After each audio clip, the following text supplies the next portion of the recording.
This video is brought to you by VolunteerAudio.com, your #1 source for all things Harley Davidson audio. From individual radios, speakers, and amps to complete plug-and-play amp and speaker systems, we've got you covered. And once you've ordered your package from Volunteer Audio, it includes lifetime tech support. And we have the very best step-by-step installation video so you can install it yourself and save money. All right, so there's always an unknown when you work on an older bike. Leonard's had this bike for a long time, and most likely he wasn't the original owner. There's been a Kenwood radio put in it that no longer works because it got wet. Somebody put J&M speakers in it at some point, and we just don't know what we're going to run into. A lot of times we've got to do a full wiring rescue and fix a lot of things before we can even start. I'm grateful to see whoever put the radio in actually used a plug-in harness. So we're just going to unplug it. We've got a few zip ties to cut. And it looks like even though they've put the J&M speakers in, they just used what was involved in that kit and they didn't cut any factory wiring. So we'll be removing those grills, these speakers. We'll put some new precision power grills in. They don't come with the speakers normally. They are sold separate, but we're going to put them in because of the J&M grills. If you got stock grills, you can leave them in place and our adapters work with those just fine as well. So next step, we're going to get this radio pulled out. Probably going to pull an ignition switch out and then get our new radio in. All right, so since we're putting in the Soundstream Reserve HDHU9813SG, that's the new Street Glide radio, and we know it's going to feed through from this direction, I'm going to go ahead and show you how to remove the ignition switch on this Harley.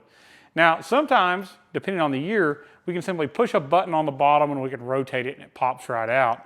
And then this being a 2011, it's a little newer. It's a little bit more difficult, but it's pretty easy. There's a button on the underside that you're going to push up with your finger. Now we're in the fork lock position. We're going to put our key in. We're going to turn it counterclockwise. So like we're unlocking it further, and that's just going to pop the ignition switch loose and its spring.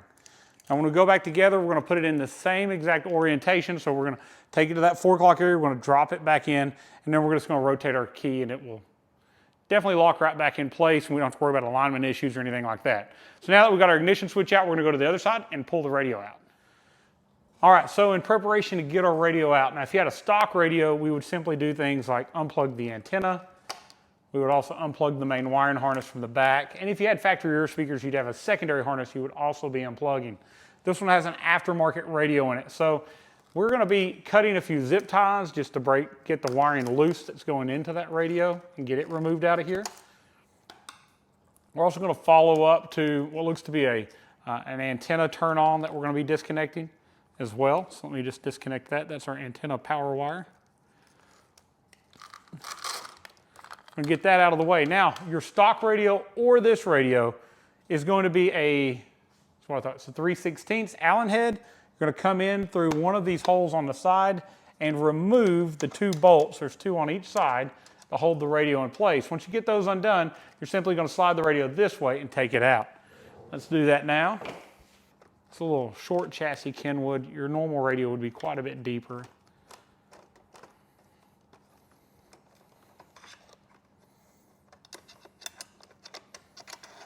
This radio was not waterproof. The new one going in will be, so we won't have to worry about getting caught in the rain and having a radio fail like what happened to this one. So there's a little access hole in the frame here I'm going through, this little upper frame part. Unscrew it with our Allen head. So we got that out. There's also a little USB cable they've tucked in here from this radio that you won't have on your factory one. Same thing. If you look in here, there's a lot of wires in place. You'll see these little Allen heads. We're just going to take our 3/16 tool and go in. We're going to start backing it out. Just remove it. Again, two on each side. And when we go back together, we'll make sure there are two on each side as well. Our new radio comes with new bolts. This particular one, since it has a J&M speaker, they've spaced this bracket out. By spacing this bracket out, they've made it very difficult to get to your access hole. I'm going to take the bolt out of it. You won't have to do this if you don't already have these J&M speakers in place.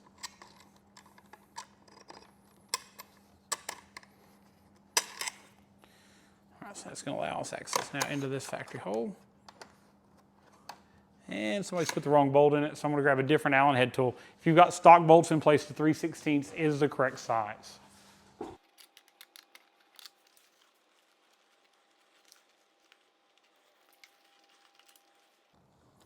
All right, so there's our last bolt out of here.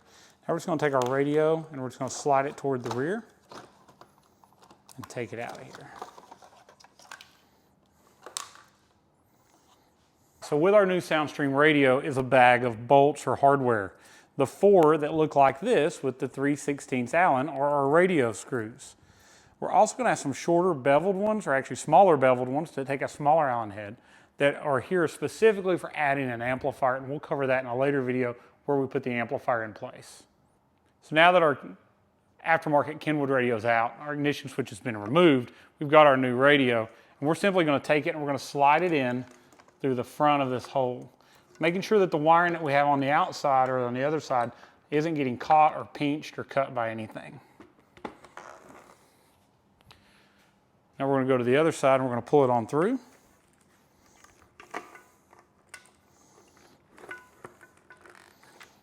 All right, so the little brackets here are a little tight against the radio and they're keeping us from sliding forward. So I'm just going to pry them out just slightly. That's going to allow us to get our radio to come in the rest of the way. All right, now back on the front side, we're just going to slide it on forward.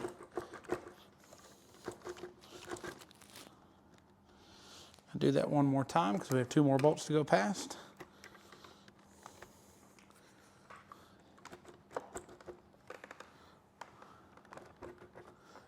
All right, so now all we're doing is we're taking the gasket on the back of this radio and we're just making sure our face is pulled up to the fairing. So we're compressing that a little bit, getting it in place. I'm going to start on the other side, all 4 of those Allen head bolts. We're going to get those where they go, just get them started, and then we'll take a screwdriver and a little force and we'll pry it a little tighter and compress that gasket further before we tighten it all the way down.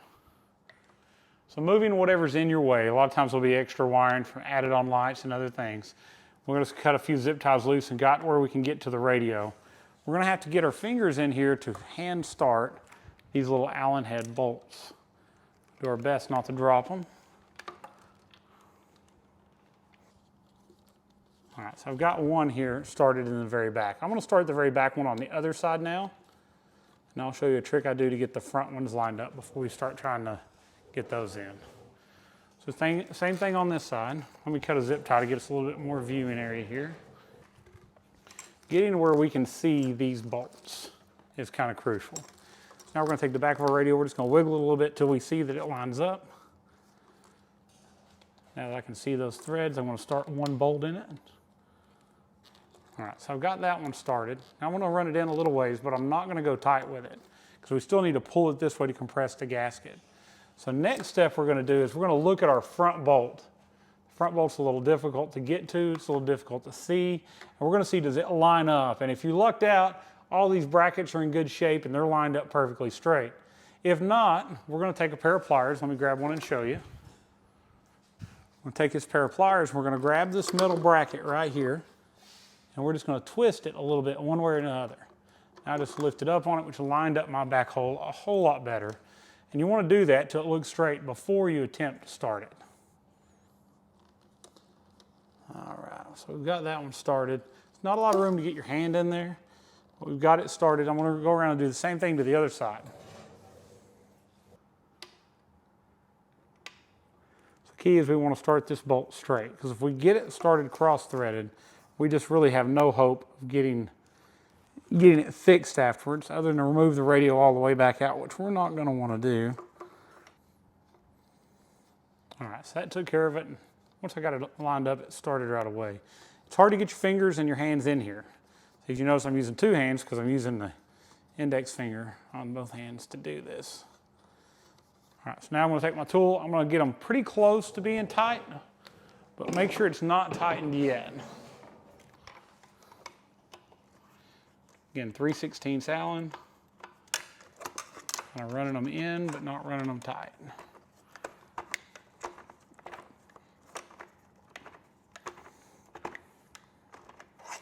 Same issue we had over there with these spacers kind of getting in the way. All right, same thing on the other side. We're just going to run them on in.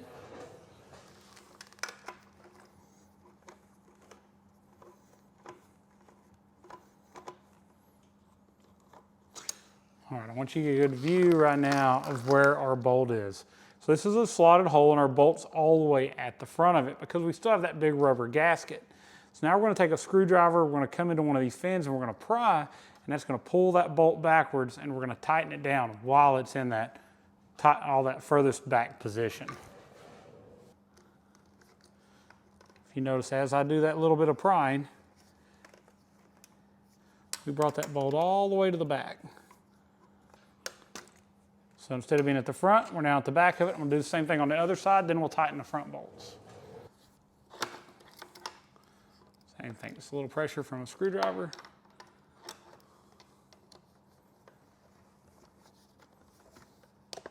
And what we're doing is by compressing that gasket, we're not only sealing the radio better to the fairing, but we're pulling it back enough that our ignition switch will have enough room to turn and to clear.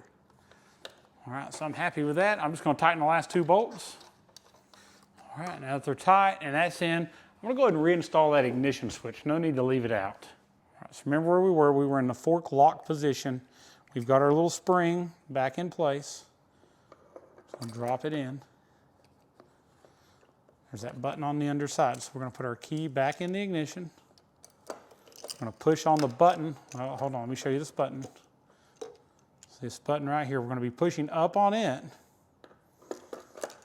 And while we're pushing up on it, we're going to turn our key just to the, more so toward the unlock.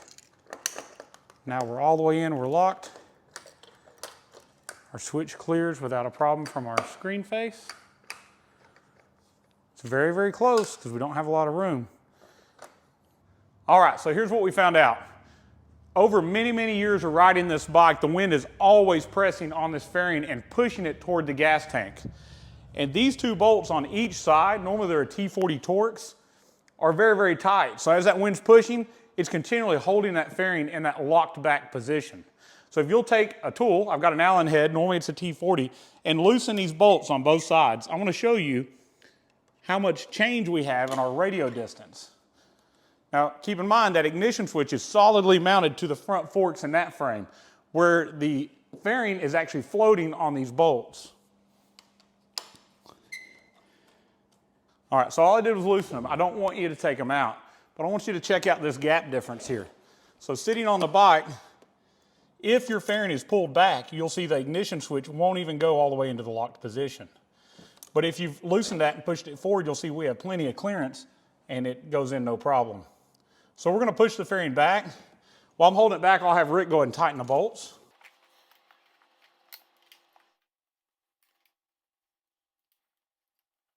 All right. So now once those are tight, you'll see that gap is still there. We can move our ignition switch all the way around. No issue removing or installing the switch, and plenty of clearance on the radio. So let's move on to getting our radio wired in. So Soundstream's made this part extremely easy. They send you out a harness and it's got this nice locking mechanism that just goes right into this connector on the back, and as it's in, you're going to rotate and lock it in place. We don't have to worry about this vibrating and coming undone. Now this has 2 plugs on it now. We have the standard radio plug, the one that would be factory if you didn't have rear speakers. And then we have this secondary plug. Now this is a big plug. It does CB, it also does rear speakers. It did a lot of things in the bike, but in this case we're just using it for rear speakers if you had rear speaker signal. We're also, on this install, we're putting in an amplifier. Our amplifier is one of the Volunteer Audio Complete plug-and-play amps. So it's simply going to bolt to the top of the radio and then Velcro to a plate that we supply. And then we're going to plug into these 2 connectors and then plug back into the factory wiring. It's going to make it really, really simple. Now, if you weren't doing an amplifier, plugging this in, routing the USB and installing it, and hooking up the antenna is all you would have to do. So I'm going to move on and show you the next couple parts. We're going to put the USB where it goes, as well as plug in our antenna. So we'll do that now. This has a hidden antenna in the fairing as well as a factory antenna, but we're going to plug back in the one they were using, the hidden antenna, right into the Motorola connector. Next we have, as you see here, just a USB port. It's really cool, it's weatherproof. We're going to remove the cap off the end of it. Then you're going to remove the supplied nut. Now we're going to remove the cap, leaving the gasket on the back. Now this is cool because it's going to go right where our cigarette lighter was. So right over here is the cigarette lighter. We're simply going to unplug these factory plugs from the cigarette lighter. And on this model, all you do is rotate the outside of this and it unscrews. So as we unscrew our cigarette lighter, we're just going to pull it out the front. Now, normally, most people are only using this now not to light cigarettes, but to maybe charge their phone. This USB that's supplied with the radio will also charge your phone. Do not plug something like a vape into it. You'll burn up the USB power supply. We don't want to see that happen. But it's going to give you a weatherproof cover and a place to plug in your phone, not only to charge it, but to now give you Apple CarPlay and Android Auto, features you didn't have before. All right, from this side, we're just going to get our cover where we want it. Put this plastic nut in place.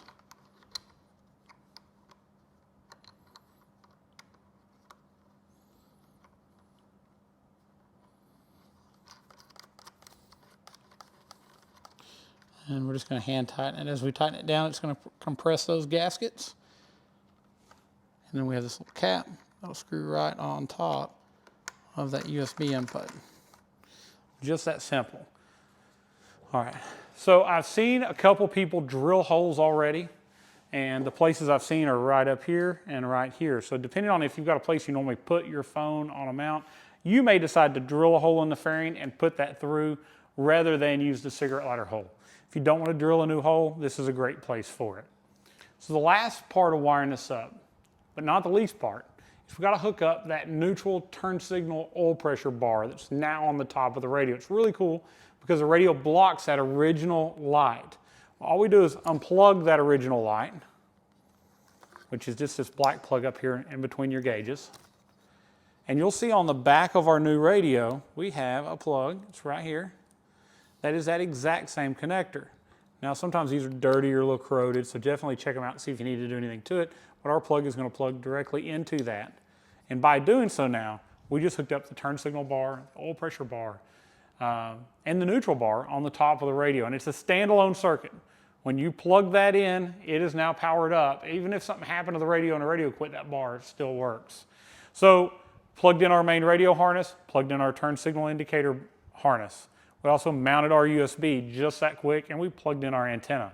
The only things left on the back, just so all you guys, I know you're going to question, what are these extra plugs?